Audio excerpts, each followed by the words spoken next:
Hey everyone, this is Matt Johnson with Viral Marketing. I'm excited to be here with Steve Smith of Growth Source Coaching, and we're going to do things a little bit differently today. Last time we did an interview with one of Steve's past clients about the success that they've had, and today we're going to mix it up a little bit, and we're just going to be doing a one-on-one interview with Steve, and you're going to learn today how to really put a recruiting system in place that brings you great talent, a steady, predictable supply of talent that you can bring into your company, your business, whatever the case is that you need to bring talent into your organization. So welcome, Steve. Thanks for being here. We're excited to talk about it today.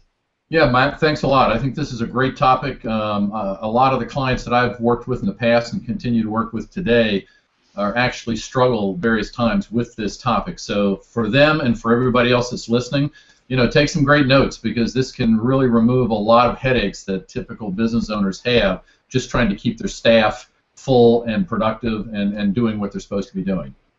Yeah, and one of the cool things that came out, and one of the reasons that we're doing this interview today, is because of the last interview where we were talking with a past client of yours that you really had to get down and dig in with them on what they were really looking for, and start with kind of the beginning of this whole recruiting process. So take me to the point where you start working with a new client, they have a talent issue, what's really that first step that you take as far as getting those job descriptions down so that they even know where to start to recruit and keep good people?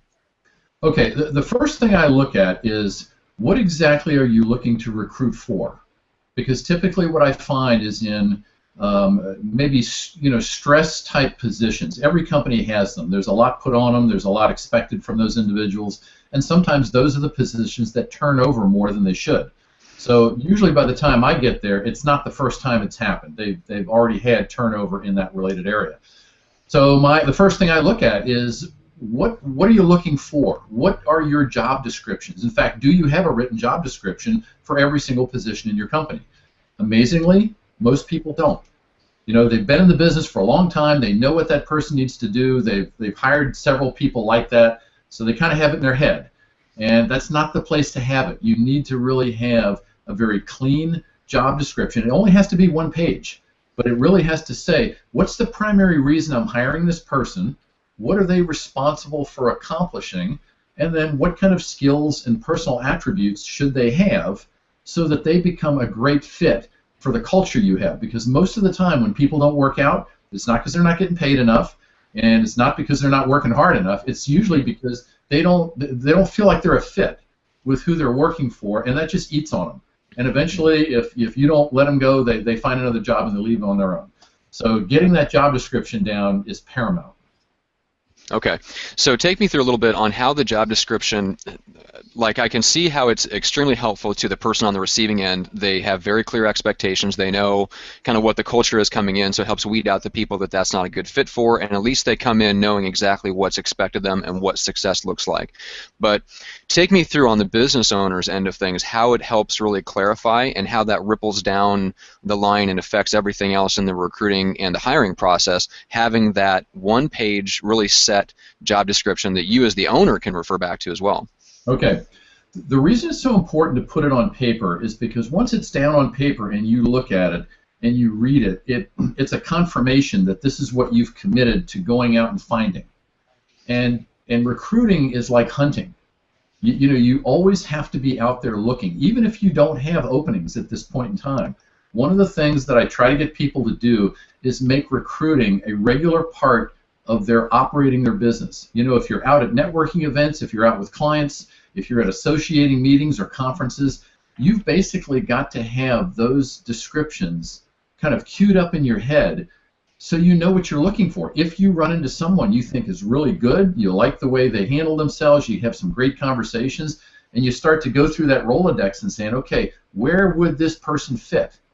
Reason being, most of the time when you have an opening, either you've created it or the employee that's left has created it, the perfect individual for that job is not looking for a job. They already have a job. They're working for someone else. And, of course, you're out there on Craigslist or Career Builder or any number of places you're posting these jobs. You're basically going out and advertising to people that are not working. Now, does that mean that there's not good people out there? Yes. But the fact is, the people that you probably really want to talk to are already being hired by somebody else. And if you just knew who they were, you could have a conversation to find out, are they really happy or would they like a different opportunity? So it's that whole idea of having it in your head and knowing what you're looking for in advance. Yeah, and that brings up an interesting point about having your recruiting system on at all times. That one-page description kind of gives you a very quick template so that you can quickly identify someone and how they might fit into your organization, because one of the things that you teach people is not just to have kind of your radar on at all times, but to be actively seeking people and looking for people that are already successful in other positions at all times. And if you run across someone that's really talented, look for something that you can have them do to bring them into your organization, even if you don't necessarily have like an urgent opening.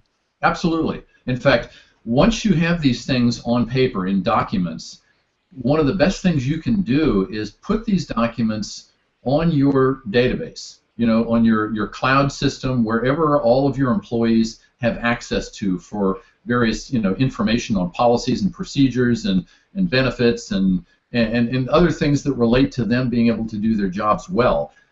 People today expect to have that kind of access. Well, if one of the things they have access to are the job descriptions for all the positions in the company, that does two things. One, the individual working there is constantly reminded of what they're there to do. I mean, I can't tell you how many times I've had conversations with both halves, the owners and the employees, and I find out they're not even on the right page. Right. And they're not on the right page because nobody's ever sat down and said, look, this is the requirements of the job. This is the reason we have the job here. This is what you need to be able to do. Now, if there's some things you can't do here, we can talk about training and coaching and things like that to up your game. But if you're not even on the same page and you don't have the same expectation about what you're supposed to be doing as the owner that hired you, well, that's a whole other problem there. So having those things posted provides a variety of benefits that keeps people in check. Yeah, and I can see how when you get into the larger organizations that you coach into, there's a lot more opportunity for a very serious disconnect between what employees come in expecting success to look like in that role versus what the executive who's over them expects to see. And the further removed you are from the person once they kind of are brought into the fold and go through their onboarding process and they're just in the job, that one-page description kind of it sounds like it needs to be what they're based on for performance reviews as well, so that it's a document that is recruited to, hired to, onboarded, and then coached to after the fact once they're in your organization. Absolutely, because from that one page, you can develop a performance statement in terms of here are the goals, the actual measurable things that we need to have you do and work to achieve on a monthly, quarterly, annual basis. So everything has to be connected, because if you get into a job and the things you're being asked to do, the areas you're being asked to get involved in, don't match up with the position that you actually interviewed for, right off the bat, you have a disconnect. And sometimes, depending on the kind of employee that you hire, if you're hiring somebody that's got a very kind of a narrow mindset in terms of this is what you want me to do, this is what I'm going to do, that creates all kind of stress and uneasiness for those individuals. People that are a little more mentally flexible might be able to make some shifts, but then again, you have to ask yourself, if this is my specialty, I'm being hired to do this, they want me to be able to do this in the business, and now they're asking me to do something different. Now you have to sit there and think, gee, did I make a mistake? Mm-hmm. And if you can't capture that employee's heart, mind, energy, commitment in the first 30 days of being on the job, you're going to struggle the rest of the time they're there to get them fully engaged.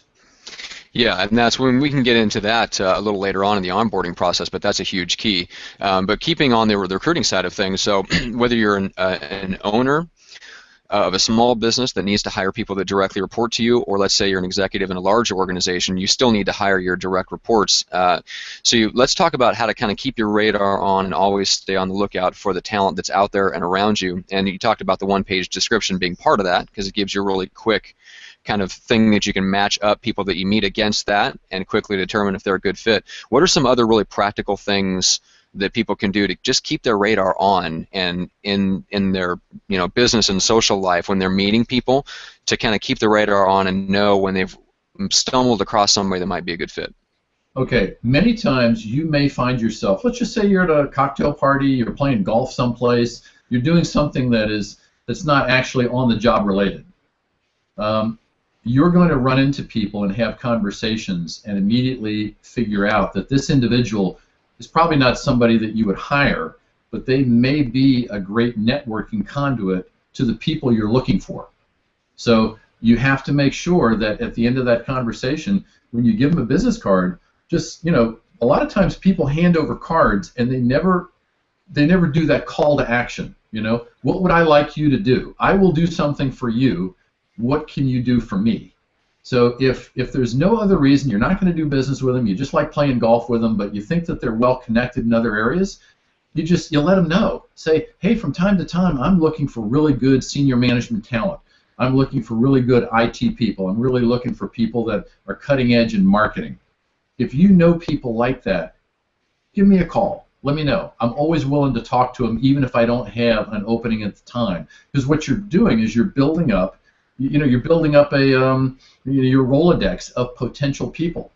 Just because you don't have a job available today, it doesn't mean that 9 months from now somebody might walk into your office one day and say, you know what, I got a better offer. Here's my resignation. I'm out of here in 2 weeks. Yeah. What do you do? Well, if you've been doing this along the way, now you go back to all those people you had conversations with and occasionally kept up to on email. So you don't lose connection with them. You just kind of stay in the background so they know you're there. That's when you pick up the phone and say, hey, remember we talked a year ago? Don't know what your situation like is today, but I'm looking for somebody that does exactly what you do. Are you interested in having a conversation? Yeah, exactly. Yeah, and that's a whole other thing. Yeah. That's what the recruiters do. So people pay recruiters thousands and thousands of dollars for them to go through their own Rolodex and find people that might be interested. Yeah, absolutely, and that's a whole other conversation in keeping up with your database of potential recruits. So we can talk about that. Let's opening up more channels. So we talked about kind of how you as the owner or the executive can be your own channel. All the connections that you're making just in your own business and personal life. That can be one whole channel for recruiting. How can people open up other channels other than just the drop dead simple stuff of posting an ad on Craigslist? That's where most people resort to. So what are some other channels that people need to have open and kind of systems that they need to have going at all times to just bring in pure leads? Just who are people that are interested in working in our organization? Okay, one of the things you can do for some of the many websites that are out there is you can go in and put yourself on there as an individual looking for a job. And most of these things will say, what are you looking for? And you can actually tell it. If something comes up that looks like X, Y, and Z, send it over to me. Send me an email. Well, you can also do the same thing for people who are looking for those types of jobs. So what you do is you create a feed in your email system and little folders. They're RSS folders.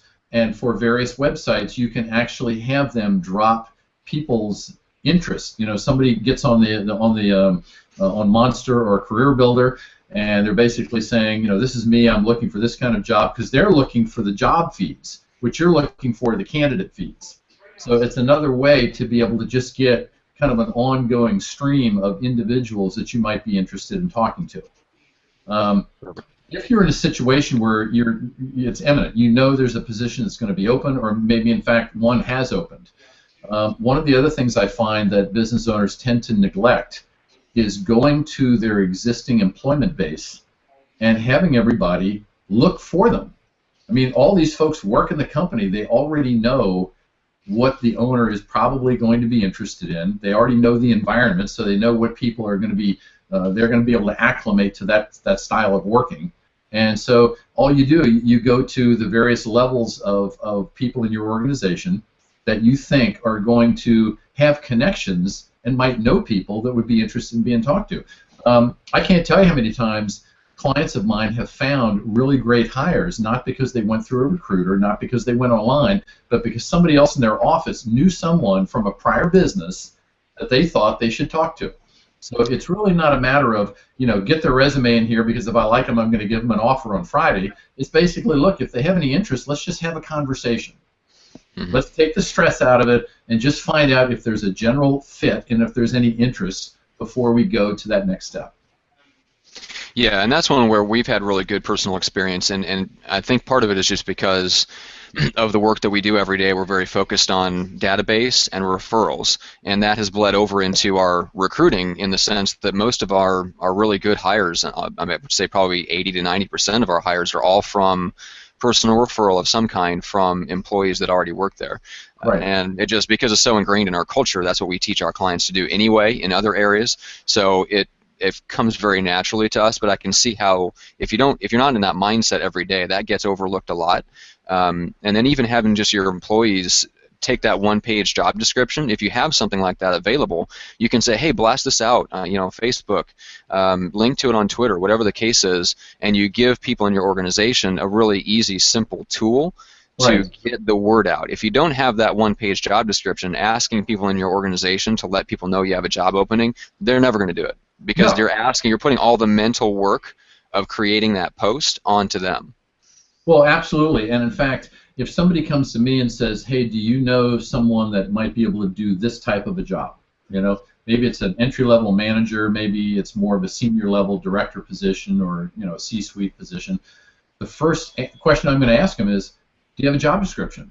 If I find someone that I think is going to be a right fit, they're going to ask me, what is this job all about? So I need to be able to give them some detail so that they can immediately vet the position and say, yeah, that's something I might be interested, or no, that's not really what I do, but I might know somebody.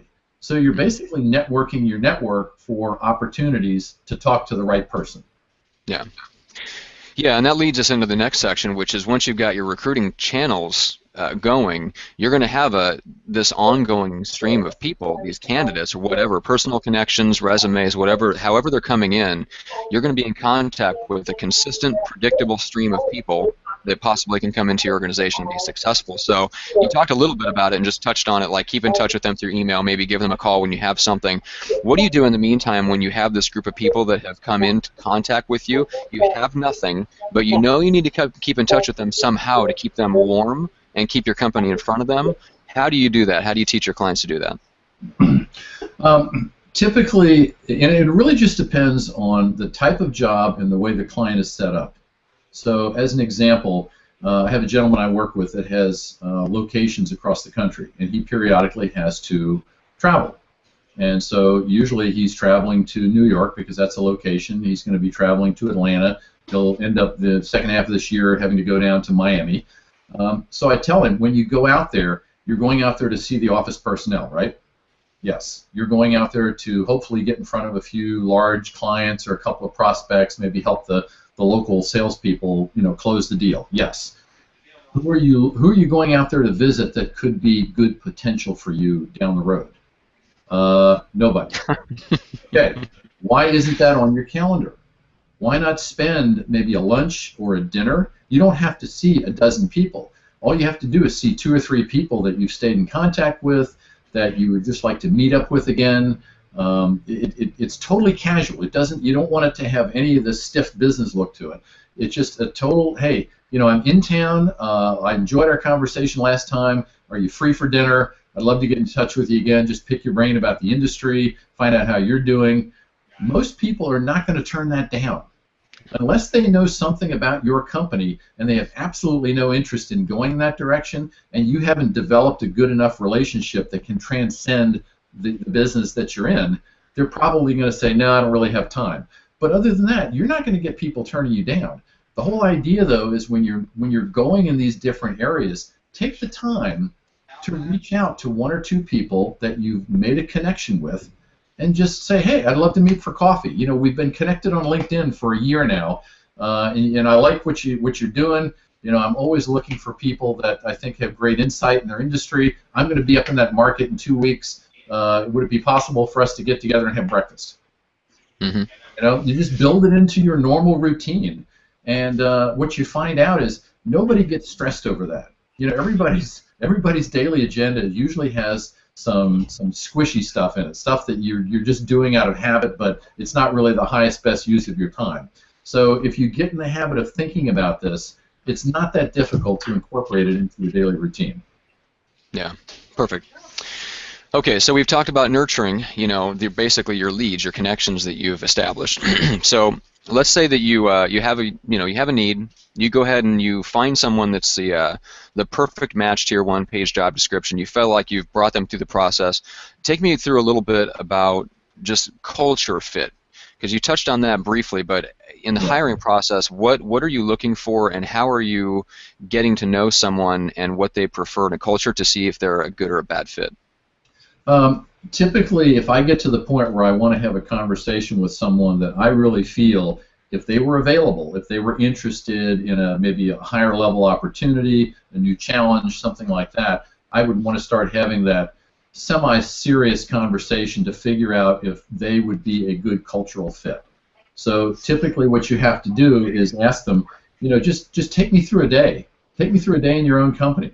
What do you typically get into? What typically gets in your way? What kind of fire alarms are you exposed to? What you really want to figure out is what is the culture like that they're currently involved in, and that's going to tell you a lot about what they're comfortable with, what they're used to, and maybe what they don't like. The other things that you can find out from them is get a little understanding about how they work with their management, their immediate supervisor. What do they like an immediate supervisor? What would they rather not have if they had a wish list and they could take it off the list? Again, you're getting into their heads about what kind of a relationship they want in the workplace.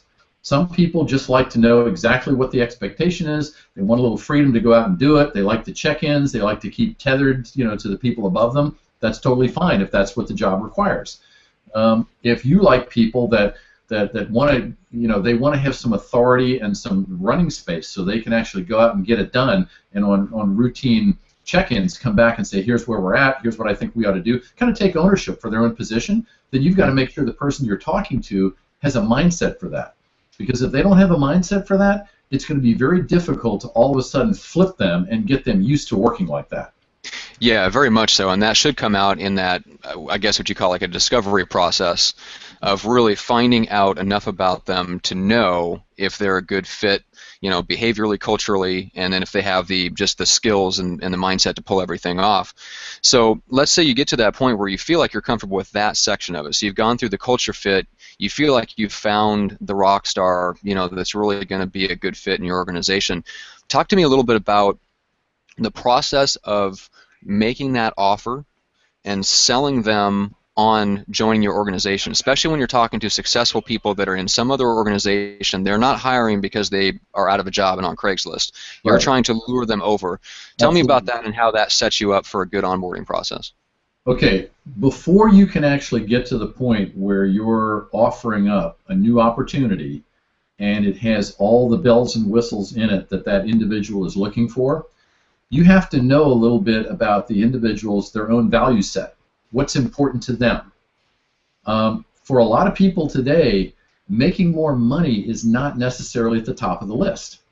For a lot of people today, it's having a more meaningful job, being in a position where the reason that you're being there is hooked to the success or the direction of the company, that you're not just being sequestered off in some corner office and whether you showed up from day to day or not didn't matter. I mean, that people want to know that the work that they're doing is meaningful and it's purposeful. They want to know that they're walking into an organization that values relationships and development and things like that, so they know that they're on a growth path. None of this has anything to do with putting more money in your check. Okay? It's all about how can I feel more fulfilled in the occupation that I have if I come to work for you versus what I have today. That's Right. what you have to figure out. What are the real value triggers for these individuals? And then you have to make sure that what you're offering them matches up.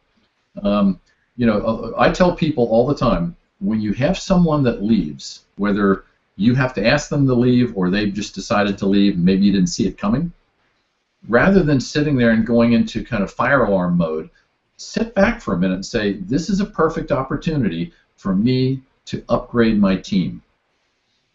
This is a great opportunity for me to look at the setup that I have and figure out, do I just want to put someone else back in that same position as is and call it a day? Or do I really want to take a look at the team and say, are we missing anything? If I brought someone in with a little bit of a different mindset and a skill set and blended them in a different way, how many other opportunities or opportunities could we take advantage of, or issues could we get rid of, because I'm hiring better than just hiring the same as. Yeah, and that's really interesting because most people don't even make that. That's not even on their radar as a question to ask, and that should be in that kind of the one-page job description process is taking a step back from that. Absolutely. You might, I mean, here's something that happens from time to time. It's not every day that this goes on, but you may have an employee on your list, and you've done what you need to do to bring them into the fold and to get them energized and engaged in their job, and they're just not doing it. Okay, it's just not working. You see it, they see it. It's just a matter of when you're going to pull the trigger and dismiss them. Okay, while you're working on that, someone else in another area comes in one day and says, you know what? I hate to do this, but I found the job of my dreams. I couldn't turn it down, so I'm giving you my 2-week notice. Now all of a sudden, the one you were getting ready to let go of has now taken a second seat to the one that just walked in and said, I'm gone. So what do? Well, many times what happens is the individual that was kind of on rough ground, they get another 30 or 60 days while you're taking care of this. See what I'm saying? You shift your priorities because you're feeling the heat from this unexpected move that just happened. And what I suggest people do is don't do that yet. Sit back and say, okay, I've got this job open. This job is due to come open real quick. What can I do with my organization to optimize the fact that I'm going to have 2 open positions? Is there anything I can do in terms of maybe, I've seen quite a few times you take a job and you kind of cut it up and you give it to other people, and maybe one person gets a promotion and 2 other people get nominal raises, and you kind of eliminate that position, and then you create something new over here that addresses things that were on your radar before, but you just didn't have the talent or the people to do it. So it's basically like playing chess. You lose a couple people, you say, okay, how can I reconfigure this board so that I actually come out better, not just even? Yeah, and that's a very big mindset shift, and one of the most helpful things that I've ever heard you say. I mean, we're just in the lead up to this, putting the outline for this event together. That's something that didn't come up in the outline. It completely took me by surprise. That's really, really good. It's a good way to look at it. And then we were planning on getting into the onboarding. I think we'll probably save that for a separate interview, because I think there's a lot that you can touch on. But just to finish things out, that going through their value triggers and their culture fit and things like that, that's what all sets you up, because like you said, if you can't capture their hearts and minds and energy in the first 30 days, you're going to lose them. It's only a matter of time. So just let's finish it out and talk about a little bit about the ideal onboarding process and any tips and suggestions you have for people that are hiring people, bring them on, and how can they onboard them better? Okay. Here's the thing to remember all the time. If you go out and you find the perfect individual, they're a cultural fit, they've got the right skills and abilities and experience that you're looking for, don't assume that you just bring them in, you have them sign the appropriate paperwork their first day on the job, and they're good to go. They're going to spend their first 30 days just trying to figure out the lay of the land. Who's working there? What relationships are in play? Who do I have to go to for this approval or this, whatever? They're trying to figure it out just the same as you're hoping that within the first week they're producing, So what you really have to do is have an onboarding process written down. Most businesses today are required to have, or should have, an employee handbook. Well, along with that employee handbook, what you want to have is a first 30 or 60-day onboarding process. And you list out exactly what you want that individual to do over that first 30 or 60 days, including meeting certain other people in departments. So you know who does the billing for your clients, and you know who does the customer service and things of that nature. You're going to want to sit down with them right off the bat and get them comfortable with the goals that everybody in the organization is responsible for, so they can start planning how they're going to hit theirs. So don't just let them wander around and get comfortable with the layout. Sit them down and say, look, I want to give you a future look of what you're walking into so that you can actively plan for it and move through it on your own, at your own pace, and not feel like you're running to catch up because there's so many things you don't understand. Yeah, that's perfect, and I think that's probably we're at our time. So like I said, I think that's probably something that we could get into on another interview and really go into depth on how to create that onboarding process and what that looks like for different sectors of your business, how that looks if you're a business owner hiring someone that is on the front lines and they're reporting directly to you versus if you're an executive and you're hiring somebody that's maybe a direct report but they're just someone that works in your department, or maybe even someone that's lower that you don't even directly supervise them. All has to, the onboarding plans are different, and the thought process to lay those out are all different, so we can get into that another time. But I just wanted to point out for everybody, if you're interested in that kind of I guess guidance and strategic insight on how to kind of take a step back and put some of those things in place, the first place I would look, and I'm going to put this link in Google Plus page for you guys, is Steve's website, the growthsourcecoaching.com website. That way, all the resources that Steve has and the links to all of his other articles are there. There's just a wealth of stuff on Steve's website and the links to other properties where he has all of his content that you can really dive in and get a lot more in depth on this topic and some of the other things that Steve has written about. But let's say they go through that, Steve, and they want to get in touch with you and speak to you personally, maybe talk about coaching, executive coaching, business owner coaching, whatever the case is. So what's the best way to reach out to you and actually speak with you personally? The best way would be just to call my office directly. And in fact, on the front page of my website, I give away a free ebook, and it's called How to Hire and Retain Your Best Employees. There's no cost to that. You can download it. You can walk through it. It kind of gives you all the things we talked about today. But if you have a question about that, you want to just get some feedback on your particular scenario, you can just call me at 949-951-9163. That's my direct line. And I'll be happy to spend 5 or 10 minutes with you just kind of getting to know you and figuring out how I can give you some guidelines or things you can think about to make that process better for you. If you want to talk a little more about how I can help you in your business, we can set up another chat and spend a little more time for that. But that's really the best way to do it. You can also contact me on email, and my email address is right on the website. It's steve.smith@growthsourcecoaching.com. You can send me a question, and I'll send it back. Usually I get back to people within 24 hours, and I'll give you the best that I know based on what you're telling me to help guide you in the right direction. Mm-hmm. And we'd love for more questions to come in. Like I said, you can submit them through the Q&A app on the Google Plus page anytime that we're doing one of these live events. But you can also just, if you have questions in advance that you'd like us to address on a future Hangout, post them right on the Google Plus page. We see everything, all the comments there, and we'd love to get some feedback so that we can do very targeted, direct interviews that answer real questions that you guys are having. Yeah, that's, all of this stuff is great guidelines, but it doesn't really become real for people until they start looking at their own circumstances. And for most people, it's, I need somebody, but I don't know how to find them. Well, usually if you back up and ask yourself, what do I really need, that's where the first challenge is. Because once you know who you really need, you know what they look like, it's much easier to figure out where to go to find them. But if you don't have a clear picture of who you need, the chances are the recruiting process is going to be very stressful. Mm-hmm. Yeah, and I think that's probably the most powerful thing that people can take away from it, is to start the process right, get your one-page job descriptions written out so you know exactly what you're looking for, and then everything else kind of flows downhill from there. So, absolutely. Well, I think we'll leave it off with that. Like I said, submit your questions, email Steve for more information, get your free ebook. I'm going to put the link to that in the Google Plus pages, and we're looking forward to the next one. Hopefully we've got we're going to be bringing on another guest. Yep. And dive into some other things, and then we'll do another one-on-one interview a couple weeks after that. So stay tuned to this Google Plus page, and stay tuned to your email, and we'll let you guys know when all that is. Thanks so much, Steve. I appreciate you being with us and talking with us stuff. It was a lot of fun.